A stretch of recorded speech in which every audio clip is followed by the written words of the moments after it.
আজকে বানাবো ওলের ডালনা। তার সঙ্গে আরেকটাও রান্না আজকে করে ফেলবো চটপট। তো এখানে বসিয়ে দিয়েছি কড়া, তার মধ্যে নিয়ে নিলাম সর্ষের তেল, এর মধ্যে দিয়ে দেবো গোটা জিরে আর তেজপাতা। ওলের জন্য আমি আগে থেকে ডুমো করে আলু কেটে রেখেছি এবং হলুদ মাখিয়ে রেখেছি। এগুলো একটু ভালো করে ভেজে নেব। ওলটাকে সেদ্ধ করে নিয়েছি, অল্প সেদ্ধ করে নিয়ে খোসা ছাড়িয়ে ডুমো করে কেটে নিয়েছি। এই ওল দিয়ে অনেক রকম রান্না করা যায়, ওল চিংড়িও করা যায়, তবে আজকে আমি নিরামিষ রান্না করছি। ওল ভাতে খেতেও ভীষণ ভালো লাগে, আমার তো খুবই ভালো লাগে। তোমাদের কার কার ভালো লাগে জানাবে। আর ভিডিওটা পুরো দেখো, যদি সাবস্ক্রাইব না করে থাকো অবশ্যই করো। তো দিয়ে দিচ্ছি এবার হলুদ মাখানো ওলগুলো। এতে আমি নুন দিইনি, শুধু হলুদ মাখিয়ে রেখেছি। তো ওলটাও একটু আলুর সঙ্গে কষে নেবো, মানে ভেজে নেবো এখন। তো সেরকমভাবে একটু ভেজে নিচ্ছি।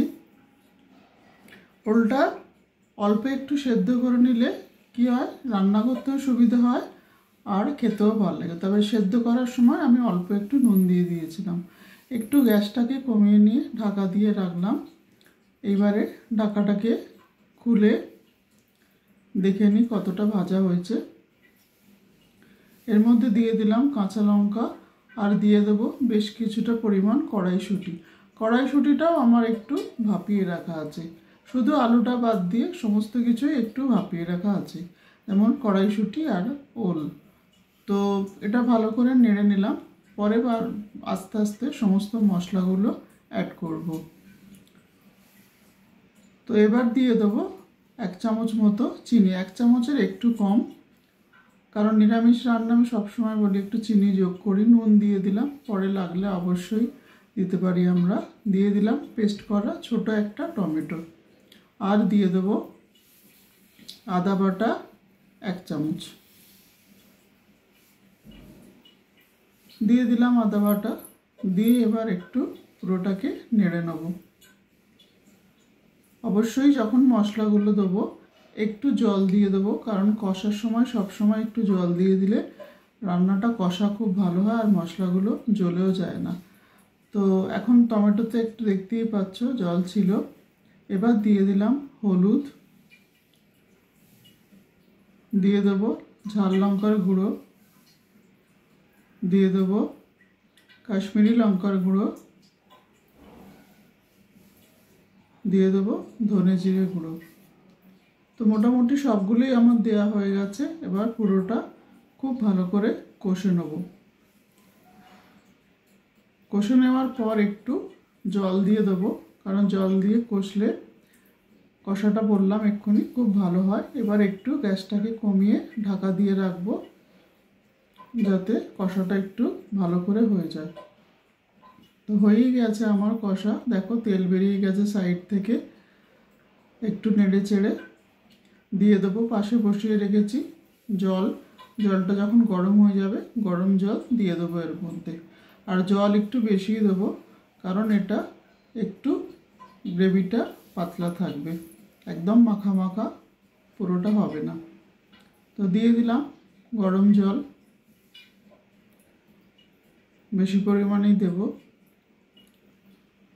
জলটা যেহেতু ফুটন্ত ছিল সেই জন্য জল গরম হতে দেওয়ার বেশি সময় লাগবে না। আর গ্যাসটাকে কমিয়ে নিয়ে ঢাকা দিয়ে দেবো, যাতে ভালো করে পুরোটা সেদ্ধ হয়ে যায়।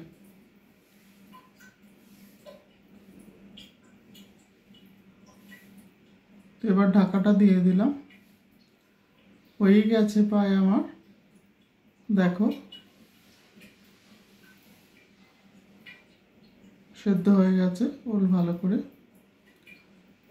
আর একটু রেখে দেবো, আলুও সেদ্ধ হয়ে গেছে। আর বাকি দুটো জিনিস দেওয়া বাকি আছে, সেটা হচ্ছে গরম মশলা আর দিয়ে দেবো ঘি। এই দুটো জিনিস খুব জরুরি, দিয়ে দিলাম। দিয়ে একটু ঢেকে রাখবো, যাতে ঘি আর গরম মশলার গন্ধটা ভালো করে মিশে যায়। তারপরে গ্যাসটাকে অফ করে দেবো। তো এইবারে গ্যাসটাকে অফ করে দিয়েছি। তোমরা প্লিজ চটপট এরকমভাবে বানিয়ে ফেলো। কীরকমভাবে তোমরা বানাও আমি জানি না, কিন্তু যদি এরকম না বানিয়ে থাকো অবশ্যই বানিও।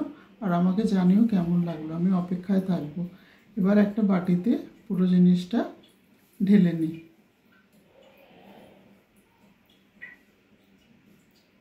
অবশ্যই বানিয়ে এটা রুটির সঙ্গে, ভাতের সঙ্গে, দুটোর সঙ্গেই খেতে খুব ভালো লাগে।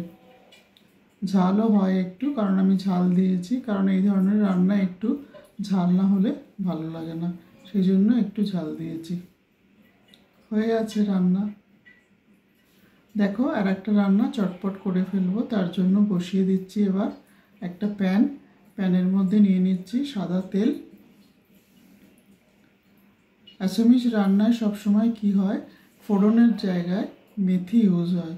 তো দিয়ে দিলাম মেথি, এবং মেথিতে তেলেতে যখন পড়ে তখন একটা অসম্ভব সুন্দর গন্ধ বেরোয়। তো মেথিটা যেই একটু লালচে হয়ে যাবে তখনই দিয়ে দেবো ভিন্ডিগুলো। তো ভিন্ডি এখানে আমি ছোটো ছোটো করে কেটে নিয়েছি, দিয়ে নিয়েছি তার মধ্যে হলুদ, নুন আর কুচি করে কাটা লঙ্কা, কাঁচা লঙ্কা।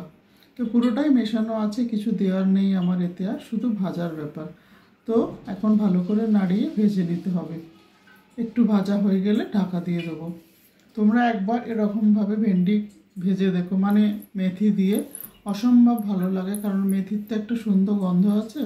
তো সেই গন্ধটার জন্যই বলছি, সবসময় আসামিস রান্নাতে মেথিটা খুব ইউজ হয়। তো যে কারণেই আমারও খুব ভালো লাগে এটা।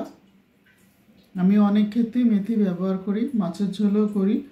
তো হয়েই গেছে দেখো মোটামুটি ভাজা, আর একটু ভাজা হলেই হয়ে যাবে, কারণ এতে আর কিছু দেওয়ার নেই, শুধু হলুদ, নুন আর বললাম কাঁচা লঙ্কা কুচিয়ে দিয়েছি, আর দিয়েছিলাম ফোড়ন হিসাবে মেথি, এই আর কিছু নেই এর মধ্যে দেওয়ার।